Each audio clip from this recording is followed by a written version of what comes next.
It's Monday, March 13th, 2017, and this is PSN News. A major snowstorm is heading our way tonight. We'll have the details coming up next. We'll also bring you the latest updates on Penn State's athletic facility master plan. Stay tuned.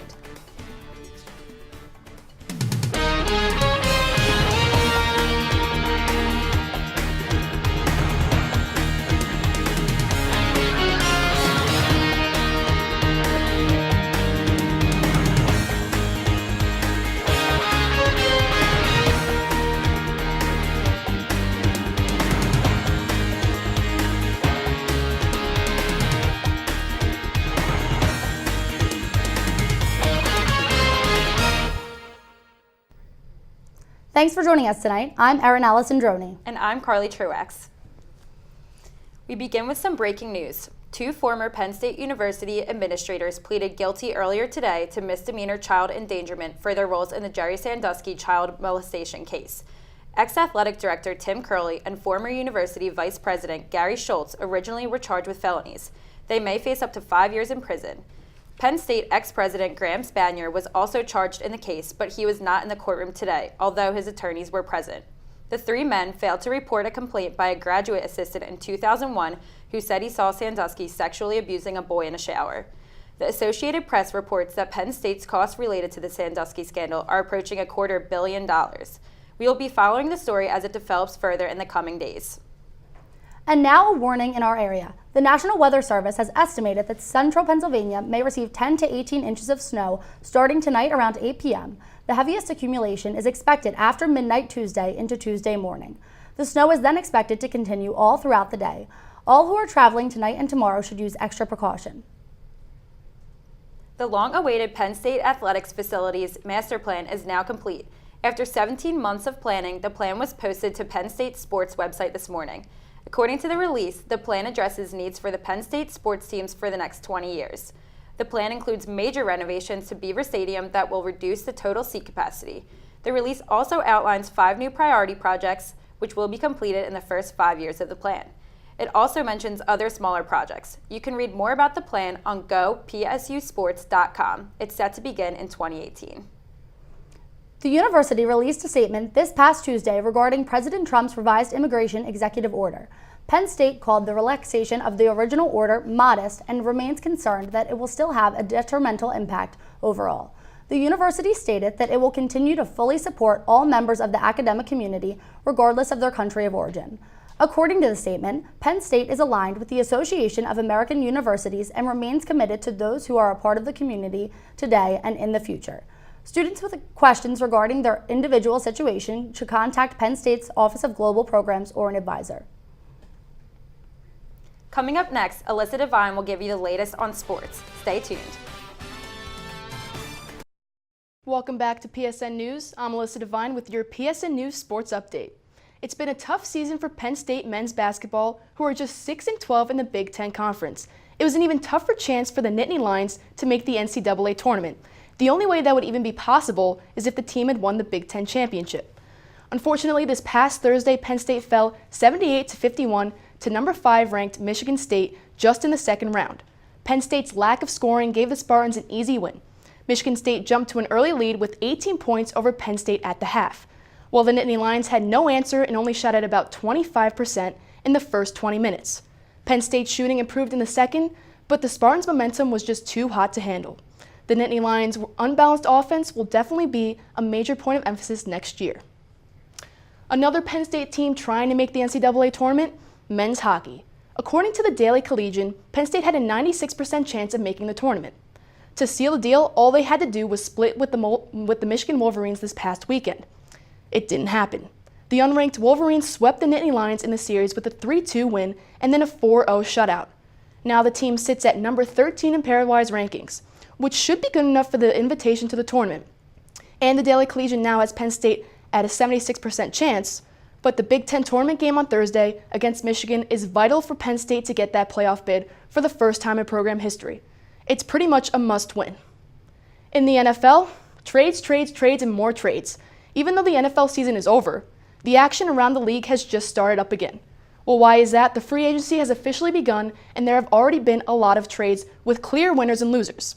A few teams that I believe belong in the win category include the Giants, Patriots, Texans, I can go on. But the biggest winner for me are the Cleveland Browns. They did the Texans a favor and took over Brock Osweiler's huge contract, but the Browns in turn received a boatload of draft picks. After the Osweiler trade, the Browns now have a total of 22 draft picks in 2017 and 2018 alone.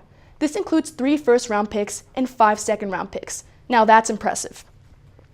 Well, that's your PSN News Sports Update. We'll be right back after the break. The lineup for the highly anticipated Penn State Music Festival, Movin On, has recently just came out. Tonight we have with us the Executive Director, Katie Mischler, and the Director of Marketing, Ryan Heidig. Thank you so much for joining us tonight, guys. Thanks for having me. So can you tell us a little bit about the artists that are going to be joining us?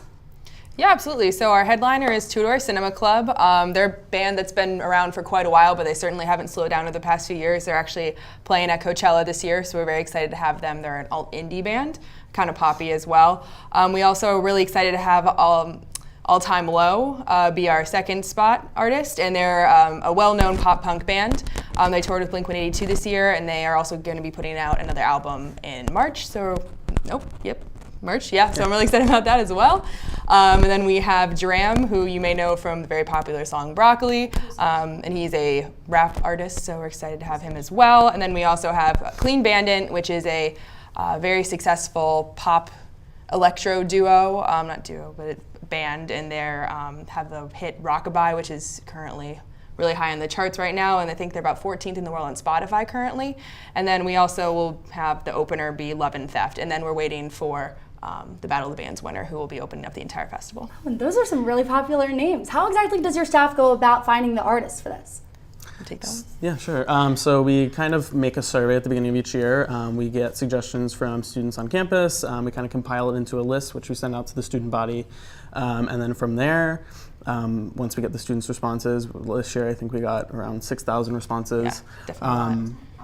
So we go from that and we discuss with our middle agent kind of who's affordable, who's available, what's realistic for the festival, and what's the right fit is a big thing that we look at. Yeah, so we kind of go from there. We look at when everyone's available and kind of just make it at the Movin On 2017. That is so interesting. And can you tell us, you mentioned Battle of the Bands, that's March 24th, I believe? 25th, yes. Okay, great. Can you tell us a little bit about that? Yeah, well, we're really proud of Battle of the Bands because we think it's a really cool way to not only engage the students through the crowd, but also have them actually be a part of the festival itself. So we do have a competition every year where we have 8 bands compete, and then we have professionals in the industry from around the local Penn State community judge the competition, and whoever wins Battle of the Bands gets to open up for the festival. So it's a really cool opportunity to not only give local bands a chance to show their talents to the Penn State community in a small scale event, but it also could give a band a really cool chance to actually play with big names such as like Two Door and stuff like that. So yeah. And this is the 42nd annual Moving On. Any exciting changes that our audience can expect? Yeah, so this year we're adding a lot of attractions to the festival. Our directors have been working hard to kind of arrange that. So whether that's a moon bounce sponsored by the UPUA, or different food vendors or partnerships with different corporate sponsors, that's kind of something that we're really pushing. Just really focusing on festival experience. So that's something that we're really proud of and really excited for. That's incredible. Well, thank you guys so much for joining us. We're all so excited for the festival. We'll be right back after the break. On Friday, the White House and Republican House leaders decided to overhaul Obamacare following criticism by conservatives to attack the law more aggressively. Trump fully supports the bill's timeline for phasing out the expansion of Medicaid under the Affordable Care Act. House leaders did not agree to accelerate the phase-out of Obamacare, which some conservatives were hoping to speed up. The GOP proposal, which is called the American Health Care Act, would phase out the expansion of the Affordable Care Act by 2020. However, conservatives were hoping to phase out Obamacare by the end of next year. After the meeting on Friday, GOP leaders agreed they are open to hearing different perspectives, but they would not like to stall. On Friday, the Labor Department reported that the U.S. economy added 235,000 jobs in February alone. The unemployment rate decreased from 4.8% to 4.7% in the past month. President Trump has promised to create 25 million jobs in the next 10 years. Economists say this goal may be challenged due to the already low unemployment rate and large number of baby boomers retiring. Trump has promised to increase manufacturing jobs by creating better trade deals for the United States.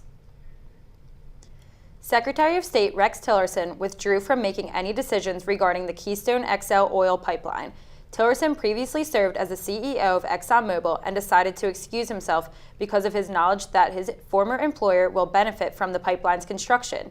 It is uncertain if Tillerson still owns stock in ExxonMobil, but he must officially divest from ExxonMobil by May 2nd as an agreement with the Office of Government Ethics.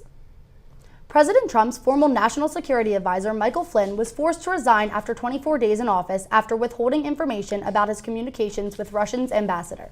Flynn filed papers last week acknowledging that he previously worked as a foreign agent. According to the New York Times, he had represented the interests of the Turkish government in a dispute with the United States. The White House was not aware he had served as a foreign agent until after his appointment as the national security advisor. And that's all for tonight on PSN News. Be sure to check us out at PSN News. Thank you for joining us.